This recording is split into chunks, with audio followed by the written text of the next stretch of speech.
Beleza. Ele já está gravando aqui a tela. Então, quando vocês virem isso lá no YouTube, vocês vão ver a telinha que eu vejo. Essa telinha aqui, ó, que eu vou compartilhar com vocês da minha área de trabalho. Tá?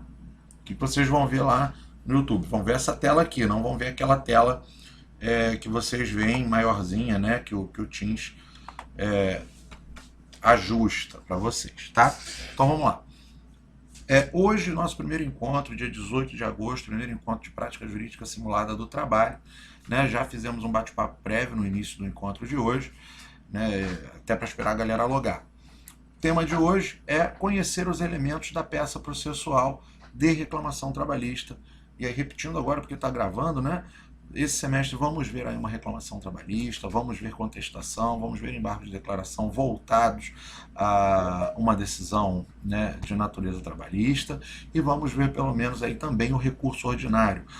Pretendo, né, trabalhar em um dos nossos encontros uma ação de consignação e pagamento trabalhista. A ação de consignação e pagamento ela é muito utilizada, né, na nossa prática trabalhista, para aqueles casos de o funcionário deu abandono de emprego, doutor, eu faço o que agora? Eu publico, eu mando telegrama para casa dele, eu publico em um jornal de grande circulação, o que eu faço? Consignação e pagamento, o cara sumiu, você não tem como adimplir a tua obrigação, vai fazer consignação e pagamento, o juiz vai notificar o cara para receber, se justificar, e vai ter todo o procedimento, né?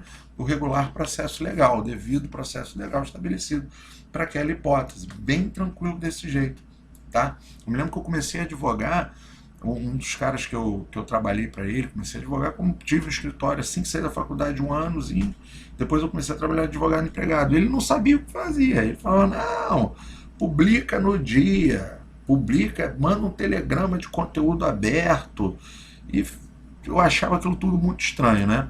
Aí não tem mistério, já fica a resposta, consignação em pagamento, importante saber fazer essa peça, e vida que segue, tá? Encontro de hoje bem curtinho, vou aqui compartilhando já a tela. Nosso encontro de hoje é trabalharmos a roteirização da reclamação trabalhista. Esse documento que vocês estão vendo aí na tela, né, está me incomodando, porque está tudo né, só com a primeira maiúscula e o endereçamento ali estava toque, tá? Mania de organizar o documento, tá? O roteiro de reclamação trabalhista. Esse documento que vocês estão vendo aí na tela, ele já está disponível para vocês baixarem esse documento de Word lá no portal acadêmico, ele está disponível para vocês baixarem lá no meu site, e no final do nosso encontro de hoje eu vou compartilhar ele com vocês aqui no chat do Microsoft Teams, tá? É um roteiro muito parecido com aquele roteiro de petição inicial que vocês já conhecem lá do Cível, tá? Só que para trabalhista a gente tem aí alguns ajustes que nós temos que pensar. Bom, endereçamento, aquilo que vocês já sabem, quando pensamos em endereçamento, nós pensamos em quem é o destinatário dessa mensagem, em quem é o destinatário dessa peça de comunicação jurídica, até para fazer uma remissão à nossa disciplina de redação jurídica lá dos primeiros períodos, né? Então, quando eu penso em endereçamento, eu penso em regras de competência, e quando eu penso em regras de competência, né? Aí o bom de estar compartilhando a tela é isso, né? Lembrei de colocar uma palavrinha aqui a mais, a gente consegue fazer aqui na hora juntos, tá? Então, quando eu penso em regras de competência no processo do trabalho, eu penso lá no 651 o seguinte, diz o 651, a competência das juntas de conciliação e julgamento é determinada pela localidade onde o empregado, reclamante ou reclamado, prestar serviços ao empregador, ainda que tenha sido contratado no outro local ou no estrangeiro. Essa é a regra geral. Tem as outras regrinhas que estão ali na sequência do 651, mas vamos trabalhar num primeiro momento com a regra geral. Por quê? Aqui na prática trabalhista, né, o nosso principal objetivo é estudarmos a morfologia das peças processuais e os procedimentos intrínsecos a cada peça processual e ao seu manejo. Aí vocês falam assim, Léo, tá falando rápido como se a gente já soubesse de tudo. E tem um probleminha aqui. Processo do trabalho rola em paralelo com a tua disciplina. Então, nós estamos aqui, vocês estão na prática trabalhista, vocês estão alocados à prática trabalhista, é uma disciplina de 8º período simulada, né, aqui na ABEU, E processo do trabalho, até onde eu me recordo da grade de vocês, né? O processo do trabalho estava ali junto no mesmo semestre. E eu lembro que eu tinha que trabalhar essa disciplina aí no maior bate-bola com o César, né? Eu tava, César, tu tá falando o que com eles? Pô, já falou de competência. Esse início de semestre era sempre um pouquinho mais dialogado entre eu e o professor César, que estava dando o processo do trabalho até semestre passado e retrasado. Por quê? Porque eu tinha que estar na mesma sintonia que ele. Eu precisava sempre conversar com o professor de processo de trabalho. Ó, tu já trabalhou em endereçamento, que eu não posso passar por cima de você, de competência. Ah, eles já estão tranquilos, que eu vou trabalhar só a competência genérica. Já conversei com eles lá que, em princípio, a competência trabalhista é do local aonde o empregado, né, o último local onde o empregado trabalhou. E aí tem a interpretação lá do 651, que o 651 fala, o empregado reclamante ou reclamado. Olha o bizuzão que o 651 deixou, né? Pô, mas como é que o empregado vai ser reclamado? Pensa aí na consignação em pagamento, cara. A consignação em pagamento, o reclamante, o autor da consignação em pagamento vai ser o empregador.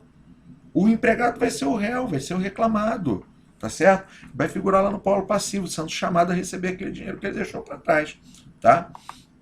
É mais ou menos isso. Então, enquanto lá no civil, quando nós pensamos em endereçamento, de cara a gente corre para olhar o 42 e seguintes do CPC, aqui na trabalhista, quando nós pensamos em endereçamento, nós vamos lançar os olhos ao 651 da CLT e seguinte. Vou fazer análise do caso concreto a ser apresentado com relação às regras de competência, pautado no 651 e seguintes do CPC.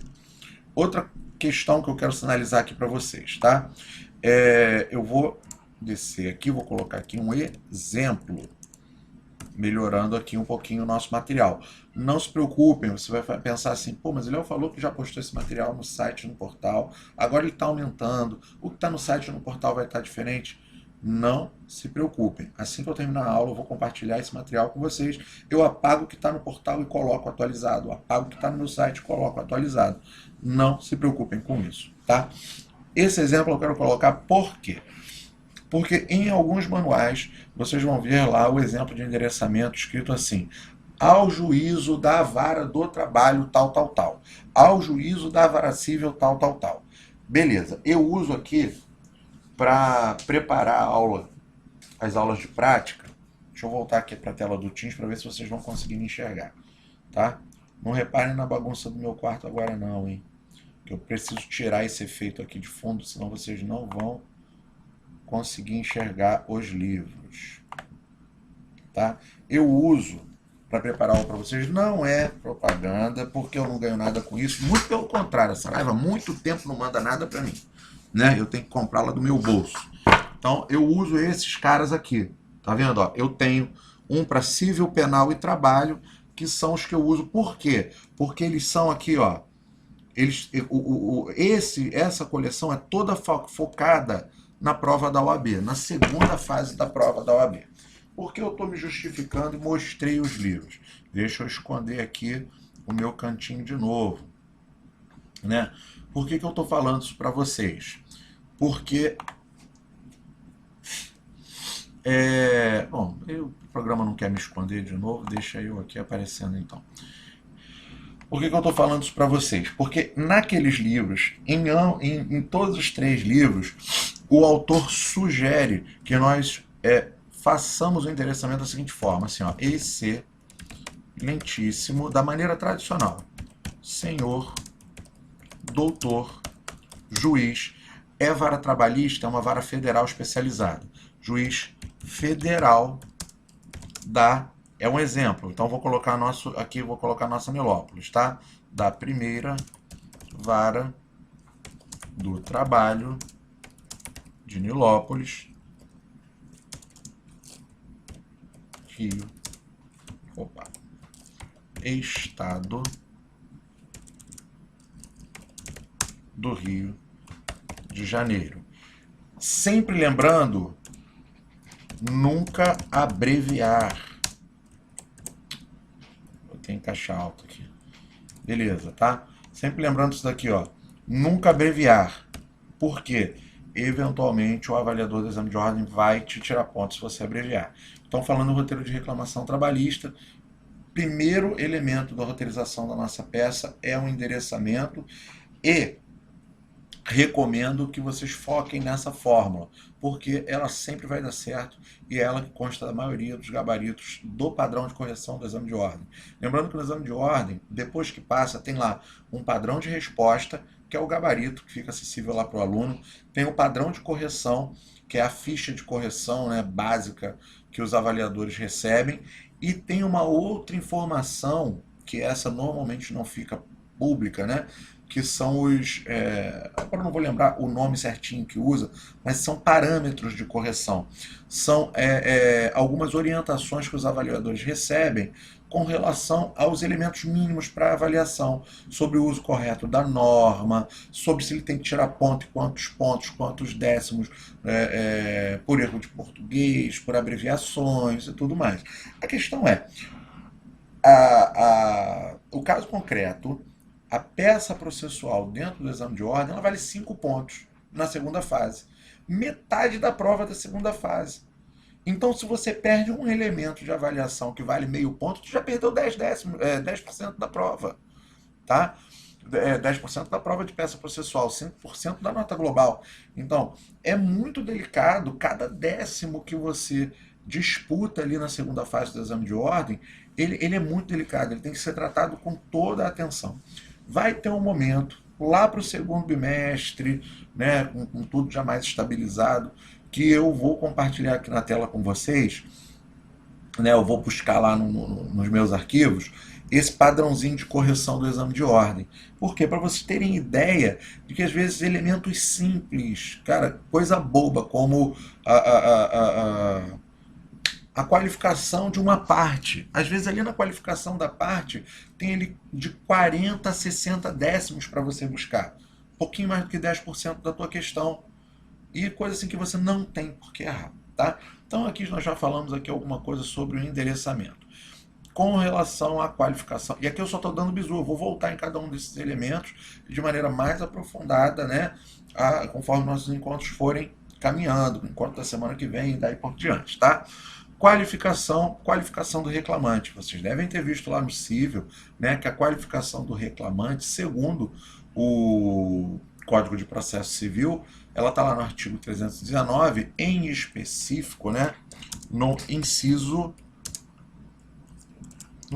2, tá? Entretanto, eu não sei se isso foi observado na época, mas vocês já devem ter conhecimento disso, de que no 319, inciso 2, ele informa 6 elementos de qualificação do reclamante para o cível, tá? E desses 6 elementos de qualificação, a OAB te cobra 8. Ou seja, os elementos nacionalidade e identidade, número do RG, eles não vêm ali no inciso 2º do 319, inciso 2 do CPC, mas no padrão de resposta da OAB-FGV tem. O aluno deve qualificar o reclamante com nome completo, nacionalidade, estado civil, profissão, RG, CPF, endereço eletrônico, endereço completo. Então, eu preciso desses 8 elementos. Isso lá possível. Só que aqui, para trabalhista, eu ainda vou precisar acrescer alguns outros elementos. Que elementos são esses? Número da carteira de trabalho, 9º elemento. Número do PIS ou NIT, 10º elemento. Data de nascimento, 11º elemento. E nome dos pais, filiação, tá? 12º elemento. A qualificação de pessoa física para a reclamação trabalhista, ela tem 12 elementos. Você fala, caralho, é muita coisa para decorar. Relaxa, é fácil. É só você pensar que você também é um trabalhador, cara. Que você também... esses 4 elementos que entram a mais aí na qualificação trabalhista, eles fazem todo sentido. Porque você pensa o seguinte, todo mundo tem família, mas nem todo mundo eventualmente vai casar. Então, uma ação de família, de divórcio, nem todo mundo vai ter, né? Essa relação de marido e mulher para você pensar, se preocupar um dia com uma ação de divórcio. né? Filho, nem todo mundo vai ter, você não vai se preocupar aí, né, em pensar, mas se eu tiver que pagar alimentos aí para alguém, como é que vai ser? E vão aí as mais diversas relações jurídicas, né? Agora, trabalhar, cara, praticamente todas as pessoas do mundo trabalham, mesmo os informais. Então, essa questão de reclamações trabalhistas, o volume de reclamação trabalhista é muito grande, né? Porque praticamente todo mundo trabalha, né? E dá muito crime, eu nem vou falar, né? Crime era para nem existir processo criminal, apesar de eu gostar muito, mas nem era para existir. O mundo ideal, o processo criminal não existe, né? As pessoas não praticam crime. Não vamos nem aproximar esse conceito. Mas para reclamação trabalhista, o que acontece muito? Acontece muito homônimo, tá? Então eu preciso ter um máximo de elementos que individualizem os reclamantes, as pessoas, né, que litigam ali na seara trabalhista, possível. Então tem esses dois elementos a mais, tá? O número da carteira de trabalho, que é onde ficam assentados lá o seu histórico de emprego, que cada vez mais está sendo informatizado. O seu NIT, PIS, né? Era antigo PIS, hoje em dia NIT, PIS, eles são o mesmo número, só muda ali pelo menos o meu NIT e o meu PIS tem a mesma numeração. Né? O rapaz lá o rapaz do INSS me explicou que é só uma mudança de termos, uma modernização desse conceito. E isso também não é nenhuma novidade, isso aconteceu com o CPF há muitos anos. O CPF chamava SIC, era Cadastro Individual de Contribuinte. Depois de uma determinada época, eu não me recordo agora em que ano, que o SIC, que era o Cadastro Individual de Contribuinte, tornou-se CPF, que era o Cadastro de Pessoa Física. A tendência é que ele vire uma numeração única de identificação. E o que eu estava falando sobre isso, então NIT, né?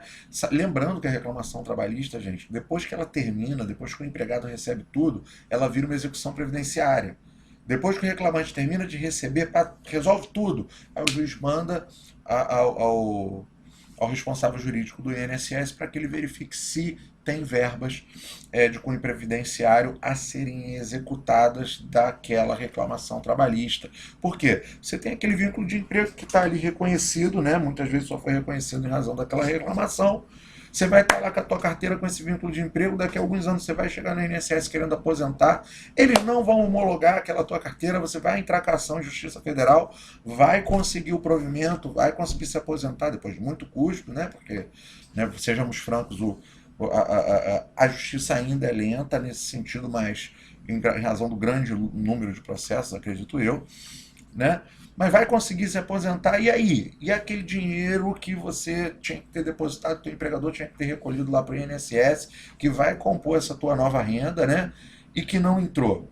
O INSS ele entra também aí no finalzinho da tua reclamação trabalhista, executando aquela verba de cunho previdenciário, tá? Mas isso tudo que eu falei da qualificação do reclamante, eu também não estou tirando da minha cabeça. Isso tudo está aqui, ó, Verato 92 de 2008. Ele já estava aberto aqui na tela um pouquinho antes do nosso encontro. Eu vou tentar achar aqui, ó, rapidinho no meu computador. PJS Trabalho, reclamação aqui. Vamos torcer e cruzem os dedos, né, para o Windows não boicotar o nosso encontro virtual. Beleza, tá? Depois eu compartilho com vocês, é o Ato 92 de 2008, ele traz aqui uns bizus, considerando. A petição inicial, tá? A petição inicial e a contestação deverão obrigatoriamente conter os seguintes dados, quando dá, olha essa preocupação, ó, qualificação das partes, tá? Então a petição inicial, quando o autor, nosso reclamante, for pessoa física, nome completo, olha só que bonitinho aqui, ó, e isso é um ato prático, tá? É um ato que traz determinação de como as petições devem ser na prática, integralmente absorvido pela OAB-FGV, beleza? Então aqui, ó, nome completo sem abreviaturas, número de inscrição no Cadastro Nacional de Pessoa Física, CPF, isso daí tá lá no 319, RG respectivo órgão expedidor, PIS, PASEP ou NIT do empregador, né, que é o registro do INSS. Aqui tá um detalhezinho, né? Nome da mãe. Meu avô já dizia, né? Minha avó já dizia, peço perdão pelo se parecer, como que eu vou dizer, indelicada esse ditadozinho, né, que os mais velhos falavam, mas é verdade, é cultural. Minha avó já dizia: filho da minha filha, eu sei que meu neto é, do meu filho quem o dirá, né? Então, o que isso significa dizer, né? Nome da mãe, todo mundo, via de regra, até um determinado tempo atrás, tinha pelo menos o nome da mãe do registro, e eventualmente algumas pessoas não tinham o nome do pai, e é isso, não é nenhuma novidade para vocês que são alunos de direito, demandava a investigação de paternidade para regularizar esse registro, coisa e tal, tá? Só que essa letrinha F que a gente lê aqui, o nome da mãe, leia-se filiação. Vivemos num mundo moderno. Eu posso ter lá aquele camarada, pai solteiro, aquele camarada sozinhão, e ele resolveu adotar uma criança. Então vai ter lá o nome do pai, só vai ter o nome do pai, não tem, não vai ter mãe lá para ele. Ou aquele casal homoafetivo, dois rapazes, né, e eles conseguem adotar uma criança. Aquela criança vai ter lá o nome de seus dois pais naturalmente, tá? Então leia-se aqui filiação. Não tem. Ah, Léo, mas como é que eu vou fazer a informação se não vier nome de pai e mãe ali? Eu preciso indicar. Você vai colocar lá vírgula, filiação, reticências, vírgula, e segue o baile, tá? Aqui data de nascimento vai precisar ser colocado, endereço completo, inclusive com CEP. E isso daqui era um problema quando isso daqui saiu, até um pouquinho antes. Chegava para distribuir a petição lá física, não tinha o CEP e vamos lá, vamos combinar. Em 2008 já tinha celular, mas a internet não era grandes coisas. E, pô, você chegava no balcão da Justiça do Trabalho para distribuir tua ação, não tinha o CEP. E tinha vezes que o estagiário esquecia de levar a ação para distribuir. E era no último dia ali para fazer 2 anos, quase 5 horas da tarde, aí que o bonito ia lá distribuir e não tinha CEP. Cara, a gente sempre sabia aquele CEPzinho genérico, colocava que era para o distribuidor receber e depois a gente fazia lá uma emenda para corrigir, tá? Mas o importante é que tinha que ter CEP, senão o distribuidor sequer recebia a tua petição. Se houver nome completo do assinante e tal, daí são outras questões, né? Valor atribuído à causa e por aí vai. Esse assinante aqui é o advogado e tudo mais. Mas o que nos interessa aqui é os dados de qualificação. Vejam que não tem aqui endereço eletrônico, que foi uma inovação aí do 319 com o novo CPC. Beleza, gente? Aqui. Não, vamos voltar aqui ao documento Word. Pronto, estou aqui. Tá? Então essas são as orientações que eu tenho para dar com relação à qualificação do reclamante. Você pode estar pensando: Léo, tá falando rápido demais, por que você não coloca isso na tela? Calma, vai ser colocado. Semana que vem eu já vou projetar um modelo de reclamação trabalhista na tela com vocês. E vou compartilhar um arquivo de Word com um modelinho de reclamação trabalhista meu, tá? Que eu uso ali nas nossas peças, nos nossos assistidos, para os nossos assistidos ali no núcleo, tá? No nosso núcleo de prática jurídica. Então, gente, é um modelinho bem simples, é um modelinho ali para bate-pronto, para poder conseguir fazer reclamação trabalhista muitas vezes ali do lado do assistido do núcleo, e é uma sugestão geral, algo que vocês peço que vocês tenham toda a liberdade de mudar e alterar, e por isso eu vou compartilhar o documento no formato em documento Word, para vocês entrarem, alterarem, colocar lá o DNA de vocês naquela peça, tá? Fundamentação, determinado ponto da peça processual, eu tenho que informar a fundamentação, coloquei aqui exemplo 840 da CLT, porque ele vai encabeçar os artigos que vão falar da reclamação trabalhista na CLT, né? Ele fala aqui, ó, 840, a reclamação poderá ser escrita ou verbal. Parágrafo 1º, sendo escrita deverá conter designação de juízo, nosso endereçamento aí, né? Qualificação das partes, breve exposição dos fatos de que resulte o dissídio, o pedido, que deverá ser certo e determinado com indicação de seu valor. Aqui embaixo eu tenho, ó, redação determinada pela 13467 de 2017, né? A tal reforma, né? Dissídio, pedido, valor certo determinado. Essa foi essa modificação que vai dar aquela dorzinha de cabeça para vocês no exame de ordem, mas não se preocupem, a gente vai sair daqui preparado. tá? E com indicação de seu valor, a data e assinatura do reclamante ou de seu representante, vocês vão ouvir falar com o professor de processo de trabalho sobre o ius postulante, tá? Isso aí é uma outra história. Vamos nos preocupar aqui com os procedimentos da redação desta peça processual. Verbo.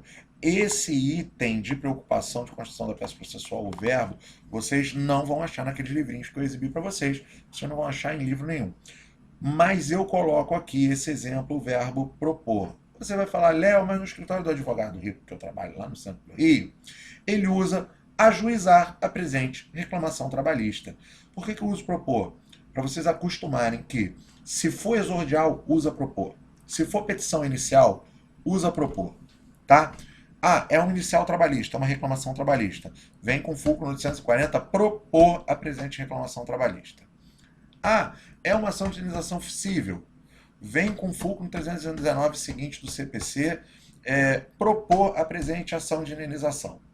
Ah, é uma ação de consignação de pagamento. Vem propor a presente consignação de pagamento. Posso usar? Acostuma com o propor. Sabe por quê? O propor vai servir para qualquer inicial. Se você for fazer uma ação direta de inconstitucionalidade, né, que é uma ação lá da área da área de concentração constitucional para a segunda fase do exame de ordem, você vai propor ação direta de inconstitucionalidade. Pode dar uma olhadinha lá na Lei 9868 de 99, que a lei da ADIM, da ADIOS e da ADECOM, ela fala em poderá propor a ação direta de constitucionalidade. Fulano, Beltrano, Ciclano tem lá 8, 9 incisos. Tá? Então, guarda esse propor. Por quê? Gente, eu vou ter o prazer de trabalhar a prática simulada com vocês esse semestre, como nós estamos aí conversando, assim como tenho essa oportunidade com outros alunos. Cara, eu falo, né, normalmente eu dou tanto a simulada penal quanto a simulada do trabalho e depois eu dou a real penal e a real do trabalho no 9º e 10º período. Então, normalmente nós nos vemos em prática, né, eu vejo meus alunos de prática no 7º, 8º, 9º e 10º, até o finalzinho da faculdade. E aí, por que eu estou falando isso para vocês? 4 semestres, diversas aulas, né? E toda aula que for exibir uma peça nova, eu falo sobre isso. Olha, inicial é propor. Se for contestação, você oferece. Vai estar oferecendo sobre autos já existentes. Se for embargos, você opõe. Embargos são opostos. Se for recurso você interpõe recursos. Recursos são interpostos, com exceção dos embargos, que são opostos. E remédios constitucionais são impetrados. Tá? E aí eu falo isso todas as aulas. Sempre que apresento uma peça nova, sempre que tenho oportunidade, falo 1, 2, 3, 4, 5 vezes. Teve um semestre que um colega, já faz algum tempo, um aluno veio, pô, Léo, aqui o avaliador me tirou ponto aqui no nome da peça. Passei. Pô, mas dá uma olhada aqui para ver se você acha que eu errei. Eu falei, cara, tu errou o verbo. Você interpôs uma ação de indenização. O cara tirou ponto mesmo, porque uma ação é uma exordial. A exordial não pode ser interposta. Então, quanto menos opções eu der para vocês aqui, menor vai ser a chance de vocês errarem, tá? O nome da peça, exordial trabalhista, é tranquilão, né? Vai ser o nome da peça, reclamação trabalhista, que vai ser acrescido aqui, ó, de pelo rito ordinário e mordinário não, né?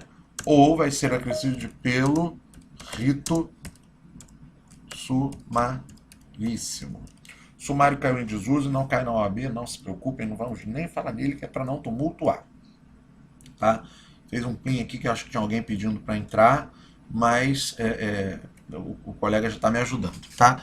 Qualificação da reclamada, a mesma coisa, deem uma olhada no 319, reclamada geralmente pessoa jurídica, e dá uma olhada no ato 92 de 2008. E, Léo, mas o que o ato 92 de 2008 fala? Vamos dar uma olhada aqui, ó. Ato 92 de 2008, petição inicial, pessoa física, desce aqui mais um pouquinho, me perdi. Desculpa, gente, aqui, ó. Petição inicial, autor, pessoa jurídica, pode ser isso daqui. Ó, nome completo sem abreviatura, número de inscrição do CNPJ, número do SEI, que é o cadastro específico. É quando era empresa individual, né, na época, hoje é o MEI, tá? Endereço completo, inclusive com o CEP, e aí outros documentos, tá? e o endereço eletrônico que vem lá no 319. Eu vou colocar isso, tudo, essas informações todas na tela para vocês no documento que eu vou compartilhar semana que vem, que é o modelo de reclamação trabalhista. E depois a gente vai construindo uma reclamação trabalhista item por item. Esse item aqui das preambulares, o advogado, normalmente eu colocava logo depois ali da menção ao reclamante, né, da menção ao autor. Eu joguei ele aqui para preambular, para a gente sempre ter uma preambular para argumentar. E a maioria dos alunos, quando eu falava, gente, ó, a menção obrigatória ao advogado, menção obrigatória que nós temos que fazer com olhos ao artigo 77, inciso 5º do CPC, ela pode ser feita logo depois da qualificação do reclamante ou pode ser feita em preambular. Alunos, turma, o que vocês preferem, Léo, em preambular? Uma grande maioria sempre fala isso. Por quê? Porque vira um compartimento da petição e fica mais difícil de eu esquecer. Então, modifiquei, de acordo com a sugestão de outras turmas, né? Modifiquei o meu procedimento de trabalho desse roteiro de petição, inserindo essa menção obrigatória ao advogado no item das preambulares. Outra preambular muito comum na reclamação trabalhista é a preambular de gratuidade, mas aí o caso concreto tem que te dar um bizu para você falar sobre isso, tá? Das tutelas. Com tutelas não tem jeito, dá uma olhada lá no 294 do CPC. Vou lembrar só com vocês que as tutelas são provisórias e que as tutelas provisórias podem ser de urgência ou de evidência e que a tutela de urgência pode ser antecipada ou cautelar. E que cautelar é bife na geladeira e antecipada é bife na frigideira. E que as cautelares são SAPA. Elas são de sequestro, arresto, protesto ou arrolamento. Tá? Na trabalhista, geralmente vai ser tutela provisória de urgência de natureza antecipada em caráter, momento, incidente, tá? Normalmente vai ser daquele jeitinho ali. Próximo item, né? Dos fatos. Dos fatos, o macete é que façamos uma breve síntese do caso concreto. Mas na reclamação trabalhista isso não é tão simples, porque a cada fundamento, ou seja, a cada causa de pedir próxima, nós precisamos, de uma boa reclamação trabalhista, trazer de novo à tona os elementos da causa de pedir remota. Para quem não lembra, né, a causa de pedir remota, a relação jurídica que gerou, né, aquela pretensão, e a causa de pedir próxima, o que maculou aquela relação jurídica e vai gerar para mim uma pretensão jurídica que vai traduzir-se num pedido. Agora, percebam como esses três itens se amarram, tá? Para que eu tenha uma causa de pedir próxima, ela precisa estar ligada a um fato gerador que é a minha causa de pedir remota. E eu só tenho pedido se tiver uma causa de pedir próxima dentro da minha petição. Ou seja, eu só posso pedir que o réu seja condenado, a reclamada seja condenada ao pagamento de aviso prévio, se dentro da petição eu expliquei por que eu tenho direito ao aviso prévio.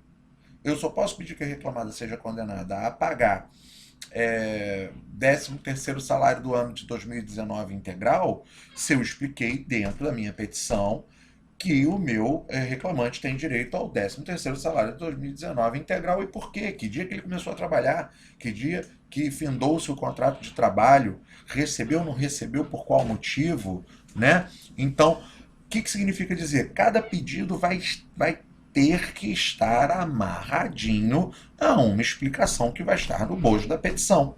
Aí eu peço a vocês, né? Então estamos passando aqui, mas para macete de exame de ordem, dos fatos é breve síntese do caso concreto. Dos fundamentos, eu preciso lembrar a vocês que os fundamentos serão jurídicos e de direito. Aí você fala assim, né? Tela azul, pã, pronto, tá o Monteiro enrolando o meu expediente aqui. Gente, eu vou exibir os caracteres ocultos, eu sei que incomoda visualmente alguns, mas eu preciso deles para minha petição não, para o material ficar simétrico, senão me incomoda mais ainda, tá? Pronto, atendido aqui minhas questões de simetria, tá?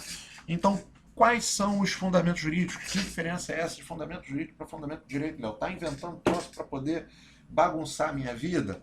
Eu vou pedir a vocês que deem uma olhadinha no artigo 319 do Código de Processo Civil. Olha, eu estou sentado, deitado aqui no conforto da minha cama, assistindo a aula deitadinho no celular com a minha coluninha esticada. Você vai pedir para eu levantar e pegar o código? Claro que não, eu vou ler para vocês aqui, tá? Eu vou até tomar mais. Vamos ver se o Windows me ajuda? Acho que ele não vai me ajudar, não. Vamos tentar. Custa nada tentar. Não, ele resolveu que não vai me ajudar, não. Vamos lá, me dá 10 segundinhos para ver se o tic-tac do meu computador me ajuda. Aqui, ó. Prometo que semana que vem eu já deixo aberto aqui no browser de internet. E aí esse movimento vai ficar um pouquinho mais fácil, né? Mais célere.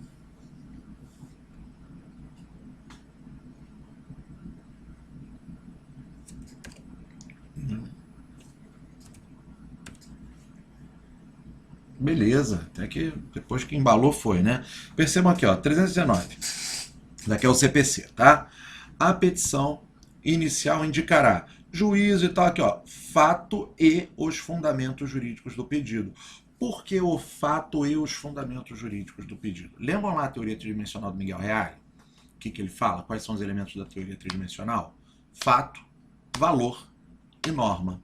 Fato, aspecto empírico, aquilo, né, que é visto, aquilo que aconteceu, é a historinha que você vai contar. Valor, aspecto axiológico / moral, que se estabelece na análise do fato de acordo com o prisma dogmático, ou seja, de acordo com o prisma da norma, reconhecida lato sensu como as fontes do direito, mas para exame de ordem as fontes primárias. Então, olha só, fontes do direito, fundamentos de direito. Então, nesse sentido, os fundamentos de direito, que eu coloco ali no roteiro, aqui, ó, vamos voltar para o roteiro. Esses fundamentos aqui, ó, de direito, eu penso na norma. E para efeitos de exame de ordem, eu penso na lei, tá? Que é fonte primária do direito. E fundamentos jurídicos são os argumentos. Opa, argumentos. Galera, tô aqui catando milho no meu computador. Se eu digitar alguma coisa errado, berra na hora, tá? Abre o microfone, Léo, digitou errado. Vai ficar feio lá na gravação, mas fica divertido. E pelo menos o material não fica errado na hora de compartilhar com vocês. Eu não me incomodo, tá? Vamos lá. E aqui tá, né? E por que aqui o Código Civil fala fatos e fundamentos jurídicos? Por que o 319 fala em fatos e fundamentos jurídicos e você coloca fatos e fundamentos jurídicos de direito no teu roteiro, Léo? Você é doido? Não. Por que o Código de Processo Civil fala fatos e fundamentos jurídicos? Porque iuria novit curia, né? O juiz conhece a lei, algo que também é relativizável, tá? Quando chegarmos lá nos das provas, eu vou falar sobre isso, tá? Mas iuria novit curia. Então, o juiz conhece a lei. Para que a minha peça, né, para que a minha petição funcione, se eu estiver na minha argumentação tratando de legislação federal ou Constituição Federal, não preciso mencionar o artigo, porque o juiz sabe o artigo e eu também, e vida que segue. Basta que o meu argumento seja adequado, né, e pautado na maior, né, na mais pura boa-fé jurídico-processual. Beleza?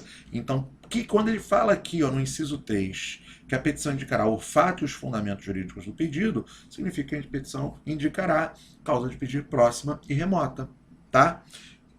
E esses fundamentos jurídicos, por que você colocou lá no teu roteiro, Léo?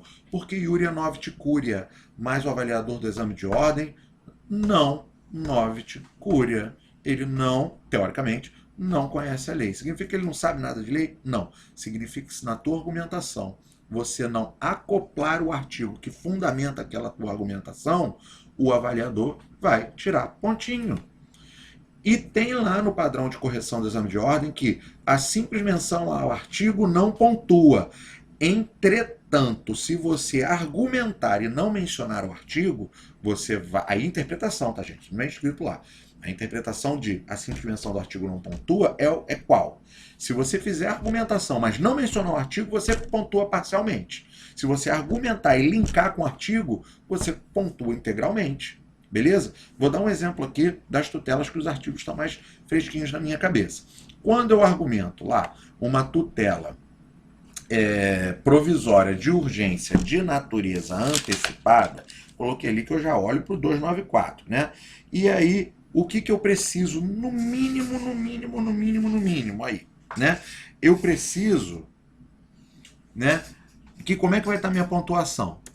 O avaliador vai procurar se eu argumentei fumos, boni e iuris, se eu argumentei periculum in mora, se fiz o requerimento de tutela e se lancei, no mínimo, o artigo 300 ou o 294, ou os dois, do CPC.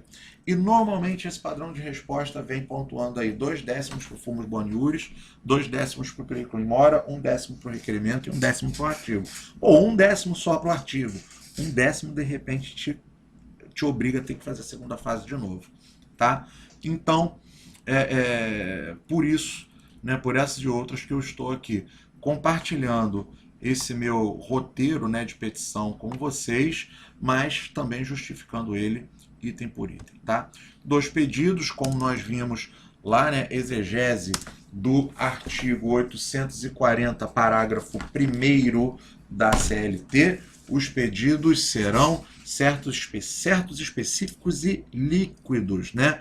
E aí vou colocar aqui uma remissão ao 840 da CLT, seu parágrafo 1º, tá? Das provas não tem dificuldade, provas 369 do CPC. Mas falei com vocês que é relativizar esse Iuria Nova Ticúria, né? Vou aproveitar que o CPC está aberto aqui, vou dar uma corridinha lá nele. Aqui, ó, 369 do CPC. As partes têm o direito de empregar todos os meios legais, bem como os moralmente legítimos, ainda que não especificados neste Código, para provar a verdade dos fatos em que se funda o pedido ou a defesa e influir eficazmente na convicção do juiz. Ou seja, aqui fala, né, que o juiz, as partes podem aplicar todos os tipos de prova, é o artigo básico, é um padrão que nós vamos usar naquele trechinho ali da petição inicial da reclamação trabalhista das provas. Eu vou abrir ali um parágrafo dentro, muito simples, muito decorebinha, tá? Na prática ali da petição é muito decorebinha. Eu vou colocar ali, ó, requer aprovar o alegado por todos os meios de prova em direito admitidos, seja documental, testemunhal, pericial e especialmente depoimento pessoal da reclamada sob pena de confissão e revelia, tudo na forma do artigo 319 seguintes do Código de Processo Civil. Pronto, ó, receitinha de bolo. O perigo tá no 376. Ali o 376. A parte que alegar direito municipal, estadual, estrangeiro ou consuetudinário, provar-lhe-á o teor e a vigência, se assim o juiz determinar. No exame de ordem, não tem prazo para despacho. Você não vai entregar a tua prova, né? E aí o avaliador vai ver, tá, tinha um negócio aqui de direito municipal, né? Ele não mencionou. Ao aluno para que complete o pedido de provas, provando teor e vigência da norma alegada. Não vai ter isso. Só que para exame de ordem é bem mais prático. Se o teu caso concreto mencionar direito municipal, estadual, estrangeiro ou consuetudinário, ou no nosso caso específico da seara trabalhista, dissídios coletivos, você simplesmente lá na prova, no capítulo lá das provas, nesse trechinho aqui da nossa petição, no momento de falar em provas, você, quando necessário, vai mencionar o 376 do CPC. Não precisa desesperar, eu vou colocar na tela, eu vou escrever o exemplo junto com vocês, eu vou compartilhar. Como eu falei, todo mundo vai ter toda a oportunidade de gabaritar 10 e 10, tá? Nas nossas duas avaliações aqui de prática, tá? Meu maior foco, minha maior preocupação com a prática é que eu ajude vocês aqui de alguma maneira lá no exame de ordem, quem vai fazer a prática trabalhista. Cara, se depois de formar, tu passou no exame de ordem no nono período, lá no dia da formatura a gente se vê e fala, cara, Léo, um ponto do meu exame de ordem foi teu, cara, já ganhei os meus 5 anos de curso. Se eu te ajudei a arrumar mais do que isso, vou ficar mais feliz ainda, tá? Mas a ideia, a minha maior preocupação é que, de cara, que na tua primeira missão, que é passar no exame de ordem, eu esteja conseguindo te ajudar de alguma forma. Então, quando for necessário, que o teu caso concreto, falar alguma coisa, né, sobre direito municipal, estadual, estrangeiro ou consuetudinário, ou dissídios coletivos, você vai mencionar. Em tempo, acosta inteiro teor e comprovação de vigência da. E aí vai estar no caso concreto da lei municipal número tal, da lei estadual número tal, do dissídio coletivo referente aos anos tais, quais e tais, se tiver. Aquilo vai estar tudo mencionado lá no caso concreto. É só lembrar de escrever isso, tá? Valor da causa, vamos conversar melhor sobre isso numa aula em específico. Lembrando que até 40 salários mínimos, não saiu mínimo, mínimos, o rito vai ser sumaríssimo. Se for acima de 40 salários mínimos, o rito vai ser ordinário. E o ordinário é o Windows que não estava aqui fazendo a autocorreção do meu, né, do meu salário mínimo. Demorou aqui, coitado do Windows, né? Tão pobrezinho, né? Já foi o meu computador que é lento, eu que devo, né? Eu que tenho que comprar um outro computador com máxima urgência, tá? Vamos lá. E por fim, dentro do nosso roteiro de peça processual, vai vir o fechamento. Eu sempre falo com a galera que o fechamento é a parte mais difícil da peça, né? É aquele pedacinho que a gente escreve lá, pede deferimento, né? Informa local e data, e informa que tem advogado e que ele tem registro na OAB da UF. Não coloca o ABRJ, o ABS, o ABMG, porque senão pode ser que o avaliador entenda que você está tentando identificar a tua peça processual por algum motivo escuso e dá 0 lá na tua prova, anula a tua prova. Ele ganha por produção, né, gente? Por prova corrigida. Então, tu deu mole, ele passa a caneta, te dá um 0 e parte para a próxima, ganhou o dinheiro daquela correção. Mole, toma cuidado com isso, tá? Então vai botar lá o AB e o F. E esse daí é o nosso esqueletão, né, do roteiro de reclamação trabalhista que trabalhamos hoje, tá, gente? Ó, hoje eu até estiquei muito, vou já fechar aqui para poder compartilhar com vocês no Teams. Me dá só um minuto aqui, galera. Acho que ainda estou compartilhando minha tela.